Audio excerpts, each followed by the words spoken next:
Selamat datang dan ikuti Bayan. Saya memiliki Oppo Reno 15F dan saya akan membahas unboxing ponsel ini serta melihat fitur-fiturnya, kualitas build, spesifikasi, dan sebagainya. Dan saya akan memberikan pemikiran serta opini saya secara umum saat membahasnya.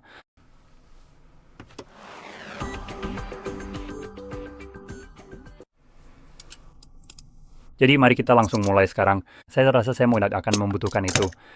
Jadi saya ingin cepat-cepat menyebutkan hal ini. Saya sama sekali tidak disponsori oleh perusahaan manapun di sini. Tapi jangan sebut pekerjaan saya sebagai sponsor. Tapi ya jelas tidak ada perusahaan ponsel yang mensponsori video ini. Jadi nggak ada insentif bagi saya untuk mengatakan hal baik atau buruk tentangnya hanya karena itu. Jadi apa yang akan Anda dengar berikut ini? Di sini hanyalah kesan pertama saya terhadap perangkat ini.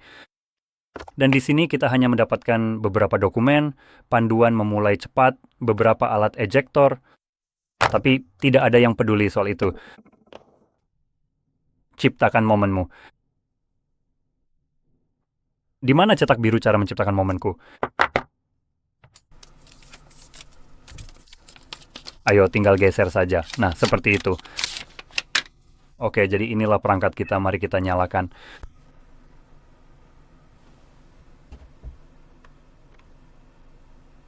Ayo dong. Nah, akhirnya, umpan balik haptiknya juga tidak terlalu bagus. Di bawahnya kita punya kabel pengisi daya Type-C ke Type-A, dan itu saja yang kita dapatkan. Oleh karena itu, mari kita mulai dengan melihat layar yang sangat luar biasa ini, yang sebentar lagi akan segera kamu saksikan dalam segala kemegahan dan keindahannya. Semoga saja hal itu benar-benar terjadi. Jerman. Nah, seperti itu. Untungnya mereka menggunakan latar belakang yang sangat terang, jadi kita bisa melihat bezel di seluruh sisi. Dan ini masih oke, selama perangkat ini harganya sekitar $200. Oke, lupakan, ternyata tidak. Wah, itu agak mengecewakan. Oke, nanti akan saya bahas lebih lanjut soal itu. Jadi, mari kita bahas lebih detail tentang layarnya. Layar ini berukuran 6,5 inci. Layar dengan resolusi 1080 x 2372 piksel, yang pada dasarnya berarti ini adalah layar Full HD. Namun ini adalah layar AMOLED yang cukup bagus. Layar ini memberikan tingkat hitam yang sangat dalam, rasio kontras yang pada dasarnya tak terbatas, sehingga membuat pengalaman menonton konten jadi jauh lebih menyenangkan. Dalam hal misalnya, ketika Anda menonton sesuatu yang sangat gelap, seperti film yang berlatar malam hari dan seharusnya benar-benar hitam pekat, ya, layar Anda tidak akan menampilkan cahaya abu-abu seperti itu, seperti yang biasanya terjadi pada LCD. Jadi ini memang layar yang bagus dan jelas, warna-warna pada AMOLED terlihat lebih mencolok, lebih hidup, ya. Selain itu, perangkat ini berjalan pada refresh rate maksimal 120 Hz yang memberikan gerakan mulus pada layar dan juga hemat baterai.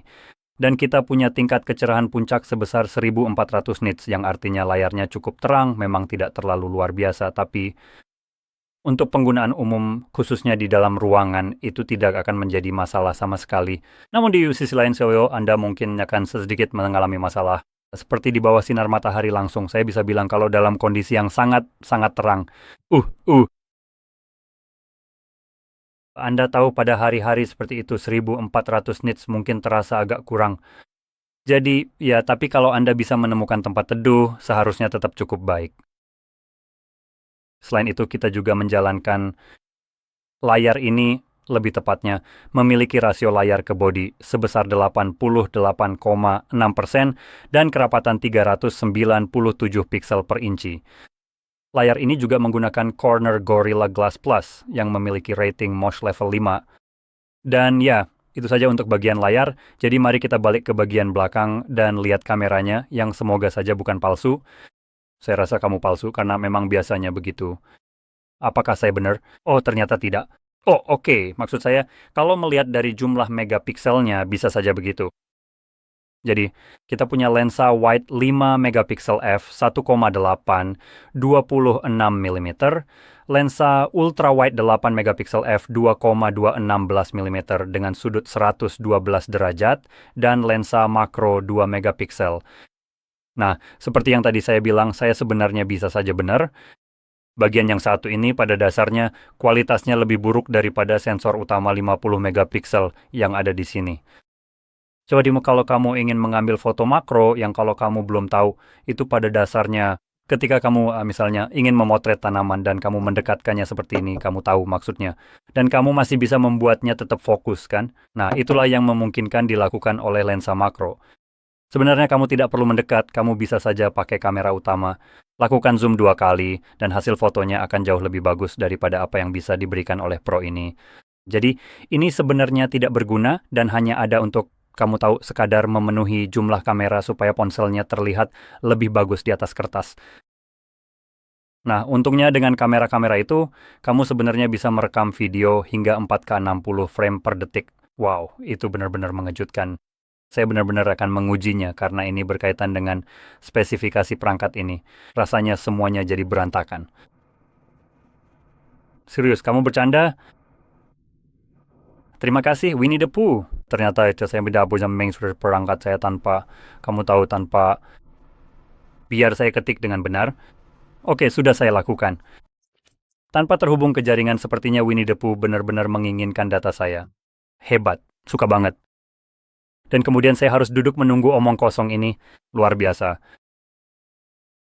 Sebenarnya itu bukan masalah besar, tapi hey, ini perangkat yang kamu beli dan ini adalah pengaturan yang dirancang untukmu. Jadi kalau kamu tidak bisa mengaturnya sesuai keinginanmu, buat siapa sebenarnya pengaturan ini? Jadi sambil perangkat ini melakukan hal-hal bodoh yang tidak diminta siapapun, kita bisa lanjut ke hal lain. Jadi mari kita lihat bagian dalamnya sebelum saya kembali ke kamera. Jadi di bagian dalam kita punya baterai 7000 mAh yang cukup luar biasa mengingat perangkat ini relatif kecil. Ini sebenarnya adalah S25. Kecil saja. Ponsel ini hampir sama besarnya dengan S25. Memang jelas ukurannya sedikit lebih besar, tapi kalau dibandingkan dengan Ultra, Samsung, atau perangkat lain pada umumnya, ukurannya termasuk kecil. Mari kita sebut saja rata-rata. Jadi, memiliki baterai 7000 mAh di sini benar-benar luar biasa karena ini adalah baterai yang sangat besar. Tapi alasan kita bisa mendapatkan baterai sebesar ini di sini adalah karena perangkat ini menggunakan tipe baterai silikon karbon. Yang mana ya kamu tahu, semua pemain besar di industri ini tampaknya menolak untuk menggunakannya karena biayanya akan terlalu mahal bagi mereka. Mungkin hanya beberapa sen lebih mahal, tapi ya ampun, margin keuntungan kami. Margin keuntungan mereka sudah sangat tipis, sekitar lebih dari 30%, tapi ya ampun jangan sampai kita harus, kamu tahu, mengeluarkan beberapa sen lebih mahal untuk baterai sialan yang memungkinkan kamu mendapatkan daya tahan baterai yang lebih baik. Sekarang untuk orang-orang yang berargumen, ya perangkatnya sudah bisa bertahan seharian. Diam saja. Tidak, perangkatnya tidak bisa bertahan seharian. Kemungkinan besar yang ini, mari kita cek dengan cepat. Kita seharusnya punya kemungkinan besar stiker rating energi, seperti yang seharusnya disediakan.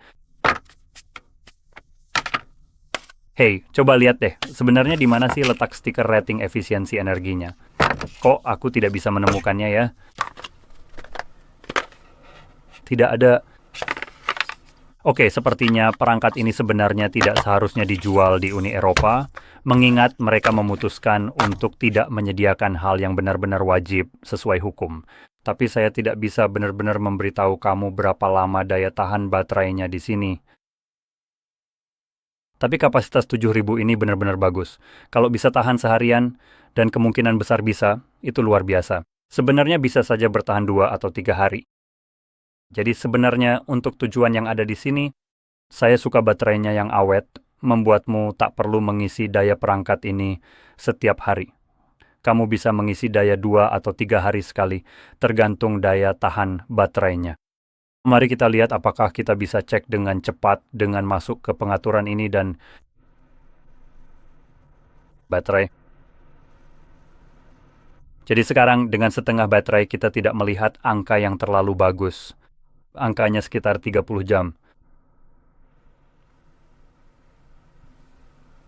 Oh benar, saya lupa ini, dalam mode off-ball.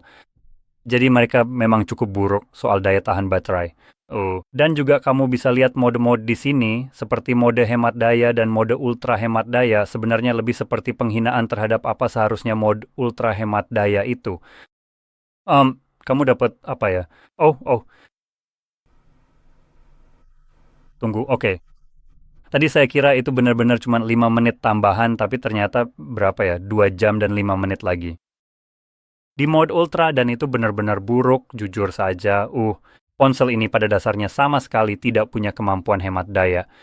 Dan daya tahan baterainya di sini bahkan dengan kapasitas 7000 mAh, bisa bertahan 28 jam yang cukup bagus.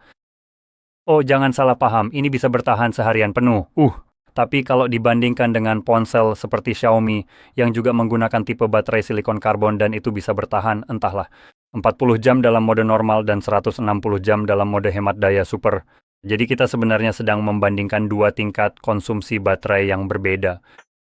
Jadi dalam hal daya tahan baterai, meskipun di atas kertas terlihat bagus, setidaknya menurut pengaturan yang saya lihat, kenyataannya tidak begitu baik, yang sebenarnya tidak mengejutkan saya. Kenapa mereka tidak menyertakan stiker peringkat energi dengan melanggar hukum, karena memang performanya cukup buruk. Untuk spesifikasi lainnya, kita melihat RAM 8 hingga 12 GB, tergantung pada opsi yang Anda pilih. Dan yang ini adalah, saya bahkan mencari pengaturannya. Nah, ketemu. Tentang perangkat. Jadi yang ini adalah RAM 8 GB. Jangan pedulikan omong kosong ini. Jadi RAM 8 GB untuk varian terendah dan penyimpanan internal 256 GB. Sekarang Anda sebenarnya bisa mendapatkan perangkat ini dalam beberapa varian RAM dan penyimpanan yang berbeda. Terus ada penyimpanan 128 GB dengan RAM 8 GB yang merupakan pilihan valid jika Anda ingin mendapatkan harga terendah untuk perangkat ini. Karena, sebentar, saya ambil dulu alat kecil saya. Itu terdengar aneh, tapi ya sudahlah, kita lanjut saja. Dan Anda bisa lihat di bagian bawah tray ada ruang untuk kartu SD. Jadi jika Anda membutuhkan lebih dari 128 GB penyimpanan, Anda selalu bisa menggunakan kartu SD dan sudah cukup. Dan tentunya, kartu SD biasanya lebih murah daripada penyimpanan internal ponsel itu sendiri. Jadi itu bisa menjadi pilihan untuk Anda jika Anda mencari ponsel yang lebih murah. Anda juga bisa mendapatkannya seperti yang ini, 256 GB dengan RAM 8 GB. 256 GB dengan RAM 12 GB dan setengah terabyte dengan RAM 12 GB. Semua opsi menggunakan tipe penyimpanan UFS 3,1. Yang pada dasarnya berarti kecepatan baca dan tulisnya sedikit lebih baik, meskipun tidak yang terbaik karena ini bukan tipe yang sangat tinggi. Kita punya seperti 4,2 menurut saya, yang akan menjadi yang terbaik sepertinya. Dan secara umum, untuk sebagian besar orang, Anda tidak akan terlalu merasakan perbedaannya. Ini terjadi ketika Anda perlu melakukan semacam encoding pada perangkat tersebut. Misalnya, rekaman 4K, ketika Anda mulai merekam video 4K lalu berhenti. Terkadang proses ini berjalan di latar belakang dan pada beberapa ponsel tertentu. Anda bisa melihatnya ketika kamera terbuka dan perangkat mulai melakukan proses tersebut, seperti proses pengolahan video di sini. Itulah pada dasarnya dampak dari penyimpanan yang lebih lambat, jadi proses tersebut akan memakan waktu sedikit lebih lama dibandingkan dengan jenis penyimpanan yang lebih cepat. Sekarang, mumpung kita di sini, kita bisa langsung cek kemampuan videonya. Jadi kita melihat pada 1080p dan 4K. Oke, seperti yang saya kira, itu ternyata salah. Perangkat ini tidak merekam di 60 fps. Saya memang sangat meragukannya, jadi saya ingin memastikannya. Hanya bisa 4K 30 fps, dan jadi GSM Arena mendapat info yang agak salah di sini. Sekarang memang bisa 4K yang cukup bagus, tapi hanya di 30 frame per detik. Nah, kalau 1080p kamu bisa dapat 60 fps. Sekarang kalau kamu balik ke kamera depan, kita akan melihat kepala saya yang botak, atau lebih tepatnya kepala saya yang mulai botak. Dan kita bisa merekam 4K 30, 1080p 30, dan 720p 30. Oh, jadi kamu sama sekali tidak dapat 60 fps, yang agak disayangkan. Dan kamera selfie di sini yang belum saya sebutkan sebenarnya adalah lensa ultra wide 50 megapiksel f2.0, 100 derajat, 18 mm. Dan, ini bisa bagus untuk kamu tahu konten media sosial jika kamu berencana merekamnya karena jumlah megapikselnya cukup tinggi. Tapi kekurangannya adalah tidak ada opsi 60 frame per detik yang sebenarnya akan sangat berguna khususnya untuk media sosial. Kalau tidak, dia hasilnya akan terlihat agak patah-patah. Menurut saya begitu. Jadi, lanjut saja. Sekarang saya akan membahas kamera yang memang ingin saya bahas lebih lanjut. Kita bisa lanjut ke bagian internal lagi. Jadi satu hal terakhir yang belum saya sebutkan tentang bagian internal adalah mungkin yang terburuk untuk harga segini, yaitu prosesor yang menjalankan perangkat ini. Oh, ini adalah Snapdragon 6 Gen 1. Tunggu, Gen 1 serius? Kamu serius nih? Oppo? Oh, ada apa ini? Apa Gen 2, 3, dan 4 sudah habis terjual? Hah? Ya sudahlah. Kita sedang melihat prosesor yang sangat-sangat ketinggalan zaman di sini. Biar saya cek ulang dulu karena astaga ini, tidak, ya memang ini yang ada di sini. Apa-apaan ini? Oke, jadi memang kita dapat prosesor yang agak ketinggalan zaman di sini. Untuk harga berapa tepatnya? Biar saya cek ulang harganya. Saya harus pastikan saya nggak lagi ngelantur. Saya cuma Oppo dengan... Enggak. Sepertinya harganya sudah hampir mendekati benar. Aduh, ayo kita coba cek ulang sekali lagi dengan sangat cepat. Oh, tidak bro. Sepertinya memang benar. Wow, oke. Harga yang cukup berani di situ. Wow, oke. Jadi, saya baru saja kena shock berat setelah lihat harga aslinya yang, nggak bagus.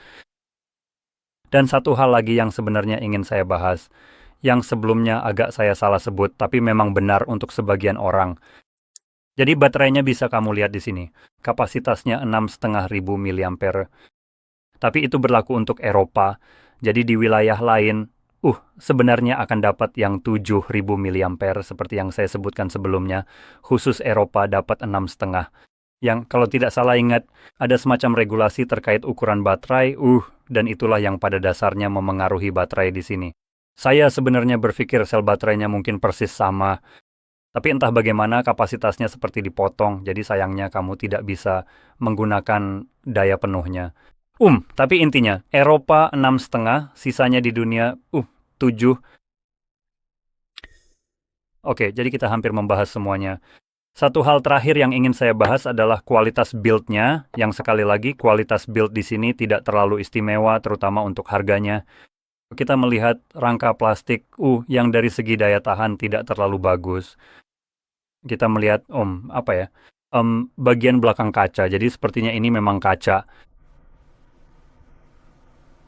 Oke, rasanya memang seperti itu, sedikit lebih keras, kamu bisa merasakan sedikit fleksibilitas di bawahnya, tapi memang terasa seperti kaca. Jadi sepertinya Gissi Marina benar soal itu. Dan jelas. Juga bagian depan kaca yang juga sudah dilindungi oleh pelindung layar plastik cukup bagus karena sudah langsung terpasang di perangkatnya. Satu hal lagi soal kualitas build, kita memang punya frame plastik dan bagian belakang kaca, tapi kita juga punya rating yang cukup bagus. IP68 dan 69, tahan debu dan tahan air, tahan semprotan air bertekanan tinggi, dan bisa dicelupkan hingga 1,5 meter selama 30 menit. Jadi itu cukup bagus untuk sebuah perangkat yang, tidak dibangun dengan standar paling kokoh. Menurut saya, mengingat frame-nya benar-benar plastik. Jadi untuk saat ini, kira-kira apa lagi ya yang perlu kita bahas? Saya agak pusing sendiri soal harganya. Harga perangkat ini sekitar 380 euro. Jadi itu pada dasarnya sekitar $400 untuk ponsel ini, yang hadir dengan Snapdragon 6 Gen 1 yang merupakan prosesor lama. Seperti sudah berapa 4 tahun umurnya sekarang. Dan satu-satunya hal yang bisa dibilang bagus, kelebihan dari perangkat ini adalah baterainya yang cukup besar, bukan ukuran hidupnya. Jadi saya tidak tahu apakah itu benar-benar layak untuk disebutkan. Mempertimbangkan ukuran baterainya mungkin bagus, tapi daya tahan baterainya tetap saja jelek menurut saya. Seperti yang bisa kita lihat di pengaturan tadi kan. Jadi, hal baik lainnya di sini adalah layarnya. Memang bukan yang terbaik, tapi cukup oke. Sekarang dengan harga segitu, kamu jelas bisa dapat layar yang lebih baik. Tapi saya tidak mau mengurangi nilai dari yang satu ini. Layar ini ada, berfungsi dengan baik, dan bahkan lebih baik daripada perangkat lain. Itu, kelas bawah. Saya tidak akan menyebut ini kelas menengah, sama sekali tidak mungkin. Saya akan mengklasifikasikan ini sebagai perangkat kelas bawah, jadi, Biasanya untuk perangkat kelas bawah saya dapat layar LCD. Nah, di sini kamu dapat AMOLED, jadi cukup bagus, tapi ada satu kekurangan besar. Kompetisi itu ada, dan memang benar-benar ada. Dan khususnya persaingan dari Xiaomi. Sekarang kamu sudah mendengar saya membicarakan ini sedikit sebelumnya, dan ini adalah ponsel yang akan saya bahas lagi, serta satu lagi yang juga akan saya bicarakan. Jika kamu tidak suka Xiaomi karena alasan tertentu, itu tidak masalah. Ada satu lagi yang juga bisa kamu pertimbangkan. Tapi untuk rekomendasi pribadi saya, menurut saya Xiaomi akan menjadi pilihan terbaik untuk harga yang kurang lebih sama dengan yang ini. Jadi itu adalah Poco. Apa ya? Poco, seingat saya X ya. Coba cek cepat. Yang ini sedikit lebih mahal, yang ini oke. Jadi saya rasa yang ini. Saya pada dasarnya sedang mengecek untuk memastikan saya ingat harga aslinya dengan benar. Karena pada dasarnya itulah yang menentukan bagus atau tidaknya perangkat ini. Dan ya, jadi ponsel yang saya maksud adalah Xiaomi Poco X8 Pro. Itu adalah perangkat yang dirilis pada 17 Maret 2026, jadi beberapa bulan yang lalu, tetapi menawarkan harga yang sama. Perlu diingat, kita sedang membicarakan ponsel yang benar-benar berada di harga yang sama, seperti di level entry-nya. Ponsel ini menawarkan 256 GB RAM dan 256 GB penyimpanan dan 8 GB RAM. Tapi semua opsi sudah menggunakan tipe penyimpanan UFS 4,1. Jadi yang lebih cepat, bukan yang tercepat, tapi tetap lebih cepat. Layar AMOLED 120, tapi ada keunggulan lain, seperti memiliki high pull rate, lebih dari 3800 Hz. Kita punya sertifikasi Dolby Vision, sertifikasi HDR10+, dan tingkat kecerahan puncak 3500 nits, yang berarti layarnya jauh lebih terang, jadi untuk penggunaan di luar ruangan tidak akan ada masalah sama sekali. Selain itu, kita juga punya baterai 6500 mAh, tapi bisa diisi daya hingga 100 watt, berbeda dengan 80 watt yang belum saya sebutkan. Yang satu ini bisa melakukannya. Dari segi kualitas build, bodinya terbuat dari aluminium sebagai rangka bagian belakang kaca, dan tentu saja bagian depan juga kaca, yang setara dengan level 5 dengan Agura Glass 7i. Jadi sedikit menurut saya lebih keras ya. Oh, ternyata levelnya sama sebenarnya. Maaf. Jadi dari segi daya tahan akan lebih baik hanya karena rangka aluminium itu. Dan untuk rating ketahanan IP, kita melihat rating yang sama. 68. Dan 69.000 tapi di bagian di mana perangkat ini benar-benar jatuh total, itu ada di prosesornya. Perangkat ini menggunakan Dimensity 8500 Ultra yang pada dasarnya adalah prosesor flagship, tapi dari Dimensity, bukan Snapdragon. Jadi kamu membandingkan prosesor kelas bawah dari ponsel ini, hampir seperti membandingkan yang paling dasar dengan sesuatu yang ada di puncak tertinggi. Dan kita sedang membicarakan harga yang sama, kualitas build yang lebih baik, layar yang lebih bagus, tipe penyimpanan yang lebih baik, ditambah lagi kapasitas penyimpanan yang lebih besar. Meskipun tidak bisa diperluas, perlu saya sebutkan, dan kamera yang lebih baik. Xiaomi menawarkan perekaman 4K 60 dengan sensor wide 50 megapiksel dan ultra wide 8 megapiksel tanpa kamera makro 2 megapiksel yang ada di perangkat ini. Tapi seperti yang saya sebutkan, itu adalah tambahan yang tidak berguna karena masih kalah dengan sensor wide 50 megapiksel biasa yang kedua ponsel sebenarnya punya fitur itu, hanya saja yang satu bisa memanfaatkannya dengan lebih baik. Dan kamera selfie 20 megapiksel, sedangkan yang ini punya 50 megapiksel kalau kamu ingat. Tapi keunggulan Xiaomi adalah bisa merekam 1080p, 60 fps lagi, cocok untuk konten media sosial. Jika kamu ingin merekam dengan kualitas itu akan jadi keuntungan yang sedikit lebih baik untukmu, karena megapiksel sebenarnya tidak terlalu berarti banyak dalam kenyataannya. Pada titik ini, jadi saya rasa kamu tidak akan melihat perbedaan yang begitu besar. Tapi yang pasti akan kamu rasakan adalah perbedaan frame rate saat merekam dari 30 ke 60 fps, itu peningkatan yang cukup signifikan. Tapi kamera depan sama sekali tidak mendukung 4K, yang sejujurnya menurut saya fakta bahwa kamera ini bisa merekam 1080p 60 fps justru merupakan pilihan yang lebih baik dibandingkan 4K. Jadi, itu pada dasarnya adalah fitur paling penting dari perangkat tersebut, dan itu adalah salah satu yang mungkin akan saya rekomendasikan untuk dipilih sebelumnya. Jika kamu ingin perangkat yang secara keseluruhan lebih baik daripada yang kita punya di sini dengan harga yang kurang lebih sama. Sekarang Logix kamu masih ingin perangkat yang lebih baik daripada yang kita punya di sini di kelas bawah, kamu bisa mempertimbangkan CMF Phone 2 Pro. Perangkat itu tetap akan lebih baik daripada yang kita punya di sini, tapi akan jauh tertinggal dibandingkan perangkat Xiaomi tersebut. Tapi kalau kita lihat dari segi harga, kita sedang melihat sebentar, saya cek dulu berapa harga ponsel itu sekarang. Cek dulu. Oh, ternyata sudah habis terjual, menarik juga. Jadi harganya kira-kira sekitar $250, mungkin maksimal $300. Jadi hampir 100 kita bulatkan saja menjadi selisih sekitar $100 untuk perangkat yang masih lebih baik daripada yang kita punya di sini dengan banyak fitur yang sama. Baterainya memang lebih kecil, pengisian dayanya lebih lambat, tetapi untuk yang lainnya menurut saya sudah cukup bagus. Kualitas build-nya juga tidak terlalu istimewa. Bisa dibilang ini adalah selera yang harus dibiasakan. Tapi salah satu keunggulan dari perangkat itu adalah kemudahan untuk diperbaiki. Kamu bisa dengan mudah memperbaiki perangkat karena ada sekrup di bagian belakang yang bisa langsung kamu buka. Lalu kamu bisa melepas seluruh rangka beserta penutup belakangnya dan menggantinya yang memang pernah ditawarkan oleh CMF.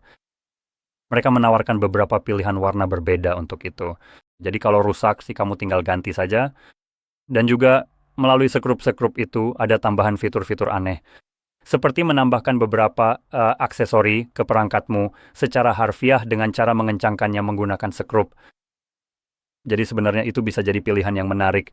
Sekarang sepertinya toko-toko biasa seperti yang ada di LA, di sisi-sisi seperti Best Buy, yang tidak ada di Polandia, Best Buy sepertinya sudah tidak menjualnya lagi.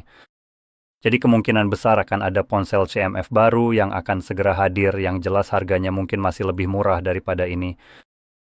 Sambil tetap lebih baik dari yang baru saja saya sebutkan. Jadi ya itu saja.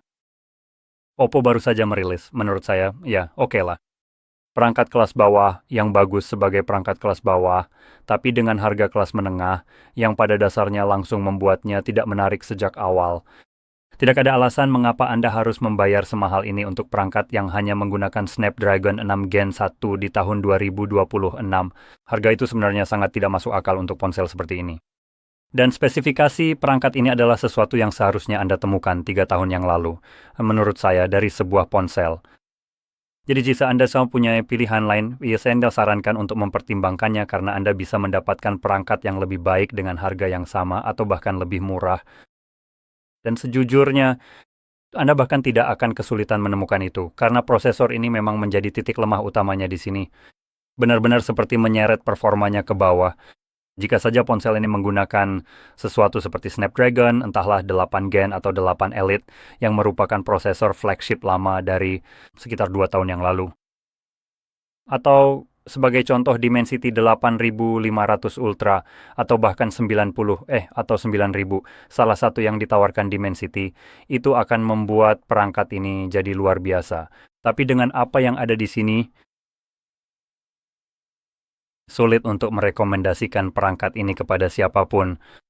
Jadi bagaimanapun juga dengan itu, saya harap Anda merasa ini sangat membantu dan jika iya, jangan lupa untuk like, subscribe, dan terima kasih sudah menonton.